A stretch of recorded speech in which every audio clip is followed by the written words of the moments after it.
നമസ്കാരം. ഈ ലോകകപ്പിൽ ഏറെ ആകാംക്ഷ ഉണ്ടായിരുന്ന ഒരു കളിയാണ് അർജൻറ്റീന അൾജീരിയ എന്ന നിലക്കല്ല, അർജൻറ്റീനയുടെ പെർഫോമൻസ് എന്തായിരിക്കും എന്നുള്ള നിലക്കാണ്. ആ കളിയിൽ അർജൻറ്റീന 3 ഗോളിന്, എതിരില്ലാത്ത 3 ഗോളിന് അൾജീരിയയെ തോൽപ്പിച്ചു. അതത്ര വലിയ കാര്യമാണോ? അൾജീരിയയെ പോലൊരു ടീമിനെ തോൽപ്പിക്കുന്ന അത്ര വലിയ കാര്യമാണോ?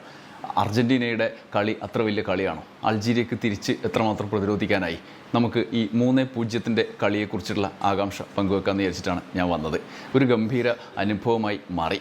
ഒരുപക്ഷെ കളിയുടെ ആത്യന്തികമായ വിലയിരുത്തലിന് ഇടയിൽ നമുക്ക് അൾജീരിയയുടെ പ്രതിരോധം അല്ലെങ്കിൽ പെർഫോമൻസ് ഈ 3-0 പരാജയപ്പെടുമ്പം അതിന് മാത്രം ഒന്നും ഉണ്ടായിരുന്നില്ല. കളിയുടെ തുടക്കത്തിൽ തന്നെ ഒരുപക്ഷെ അർജൻറ്റീനയുടെ ആരാധകർക്കും കളി ഇന്ന് കളത്തിലിറങ്ങിയ കളിക്കാരുടെ ഒക്കെ സമീപനത്തിൽ നിന്ന് നമുക്ക് മനസ്സിലാവുന്നൊരു കാര്യം, കഴിഞ്ഞ ദിവസങ്ങളിൽ നമുക്ക് അർജൻറ്റീനയെ ഇഷ്ടപ്പെടുന്ന ആളുകൾ, ഇപ്പം ഞാൻ അർജൻറ്റീന ഇഷ്ടപ്പെടുന്ന ഒരാളാണ്, നമുക്ക് കഴിഞ്ഞ ലോകകപ്പിനെ പോലെയുള്ള ഒരു അവസ്ഥയല്ല. അതായത് വളരെ ടെൻഷൻ ഇല്ലാത്തൊരു കളി കാണാനിരിക്കുകയാണ്. കിട്ടിയാൽ കിട്ടി, പോയാൽ പോയി എന്നുള്ള മട്ടിലാണ്. കളിയും അതുപോലെയാണ് മെസ്സിയും സംഘവും നേരിട്ടത്. അവർക്ക് ആദ്യം മുതലേ തന്നെ വളരെ ലൂസായി കളിക്കുകയാണ്, പക്ഷേ പവർഫുള്ളാണ് എന്ന് തെളിയിച്ചു. കളിക്കാൻ ഇറങ്ങിത്തിരിച്ചാൽ എങ്ങനെയായിരിക്കും എന്ന് തെളിയിച്ചു ആ കളിയിലൂടെ എന്നുള്ളതാണ് ഏറ്റവും രസകരമായ കാര്യം. നല്ല ഗംഭീരമായ 3 ഗോള് കാണാനും പറ്റി എന്നുള്ളതാണ്. ഒരുപക്ഷെ ഈ 2026 ലോകകപ്പിൽ നിൽക്കുമ്പോൾ ഒരു 2 ലോകകപ്പ് അപ്പുറത്ത് കളി തന്നെ മതിയാക്കി പോകുന്നു എന്ന് പറഞ്ഞ് കരഞ്ഞുകൊണ്ട് ഇറങ്ങിപ്പോയ ഒരാൾ ഈ വേൾഡ് കപ്പിലും, അതായത് അതിനുശേഷം വന്നു കപ്പ് നേടി, ഇപ്പോൾ ഈ ലോകകപ്പിലും തൻ്റേതായ പ്രതിഭ വളരെ ഗംഭീരമായി പ്രയോഗിക്കുന്നു എന്ന് കാണുമ്പോഴുള്ള അത്ഭുതം, നമുക്ക് ലോകത്ത് വലിയ മഹാത്ഭുതങ്ങളിലൊന്നായി മെസ്സി മാറുന്നു എന്നുള്ളതാണ് ഈ കളിയിൽ, ആദ്യത്തെ കളിയിൽ നമുക്ക് മനസ്സിലാവുന്ന ഒരു കാര്യം. കളിയുടെ ആരംഭത്തിൽ തന്നെ വളരെ ലൂസായിട്ടാണ് നമുക്ക് ഇവരെ കാണാൻ കഴിയുക. ആദ്യത്തെ ഗോൾ 17-ാം മിനിറ്റിൽ, ആദ്യത്തെ കളി തുടക്കത്തിൽ തന്നെ 2 ഗോൾ അങ്ങോട്ടും ഇങ്ങോട്ടും വീണു. അത് 2 ഓഫായിരുന്നു, ഗോളായിരുന്നില്ല. ഗോൾ വീണെന്ന് പറയാൻ പാടില്ല, അത് ഓഫ് സൈഡ് ആയതുകൊണ്ട് ഗോളായില്ല. മെസ്സി അതിൽ ഒന്ന് മെസ്സിയാണ് അർജൻറ്റീനയ്ക്ക് വേണ്ടി അടിച്ചതെങ്കിലും അങ്ങോട്ടും ഇങ്ങോട്ടും ഉണ്ട്, അതുകൊണ്ട് ആ പ്രശ്നം രണ്ടും ടൈ ആയി പരിഹരിച്ചു. പിന്നീട് 17-ാം മിനിറ്റിൽ മെസ്സി അടിക്കുന്ന ഒരു ഗോളുണ്ട്. അതായത് 15-ാം മിനിറ്റിൽ നമുക്ക് ആ കളി ഇങ്ങനെ പോകുന്ന ഘട്ടത്തിൽ ഇങ്ങനെ തട്ടിമുട്ടി അർജൻറ്റീന കളിക്കുകയാണ്. നമുക്കറിയാം ഇത് വളരെ ലൂസായിട്ട് ഇവർ കളിക്കുകയാണ്. ആ കളിയുടെ 15-ാം മിനിറ്റിൽ ഒരു 1.5 മിനിറ്റ് അത് കഴിഞ്ഞിട്ട് ഇങ്ങനെ പോകുന്ന സമയത്ത് എന്തിനാണ് കളിക്കുന്നത്, എന്നാൽ പിന്നെ അവർ കളിച്ചോട്ടെ, അവർക്കാണെങ്കിൽ അൾജീരിയക്കാണെങ്കിൽ ഇതങ്ങ് പിടിച്ചെടുക്കാനും പറ്റുന്നില്ല, അവരും അത്രമാത്രം കപ്പാസിറ്റി ഇല്ല, എന്നിട്ട് ഈ അർജൻറ്റീന എന്താണ് ഇങ്ങനെ കളിക്കുന്നത് നമുക്ക് തോന്നി. പക്ഷേ അത് ഒരു ഗോളിൽ ഫിനിഷ് ചെയ്യുമ്പോൾ, ആ ഒരു തട്ടിമുട്ടിക്കളി ഗോളിൽ ഫിനിഷ് ചെയ്തപ്പോൾ എന്തൊരു മനോഹരമായ തട്ടിമുട്ടലായിരുന്നു എന്ന് നമുക്ക് തോന്നി. അതാണ് മെസ്സിയുടെ ആദ്യത്തെ ഗോള്. പിന്നീട് കളിയുടെ മുന്നോട്ട് പോകുമ്പോഴും അൾജീരിയ അസാധാരണമായ പ്രകടനങ്ങളൊന്നും കാഴ്ചവെക്കുന്നില്ല. അവർക്ക് അവസരങ്ങൾ കിട്ടും, അതിനനുസരിച്ച് അവർ ഗോൾ പൊസിഷൻ നോക്കുമ്പോൾ അറിയാം, ഇടവേള വരെയൊക്കെ അൾജീരിയയുടെ കയ്യിൽ തന്നെയാണ് കൂടുതൽ അവർ കയ്യിൽ വെച്ചിരിക്കുകയാണ്. പക്ഷേ അതിൻ്റെ അപ്പുറത്തേക്ക് അവർക്ക് വയ്യ, അതാണ്, അല്ലെങ്കിൽ പറ്റുന്നില്ല എന്നുള്ളതാണ്.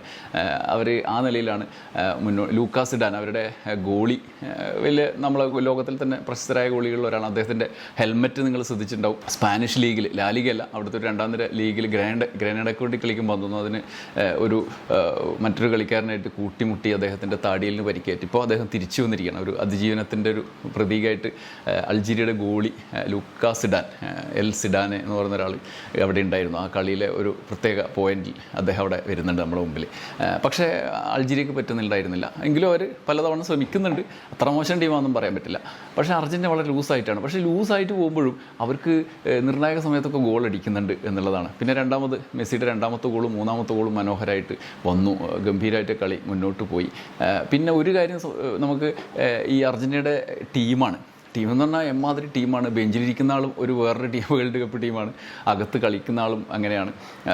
ടീമിൻ്റെ മൊത്തത്തിലുള്ള സ്വഭാവം നോക്കുമ്പോൾ നമുക്ക് മനസ്സിലായി. ഇപ്പോൾ ആദ്യ പകുതിയിലൊക്കെ നമുക്ക് ഈ എമിലിയാനോ മാർട്ടിനസ് തന്നെയാണ്, കഴിഞ്ഞ പ്രാവശ്യത്തെ ഗോളി തന്നെ അവിടെ വരുന്നുണ്ട്. കഴിഞ്ഞ പ്രാവശ്യത്തെ നമ്പർ 1 ഹീറോ ആയിരുന്നു.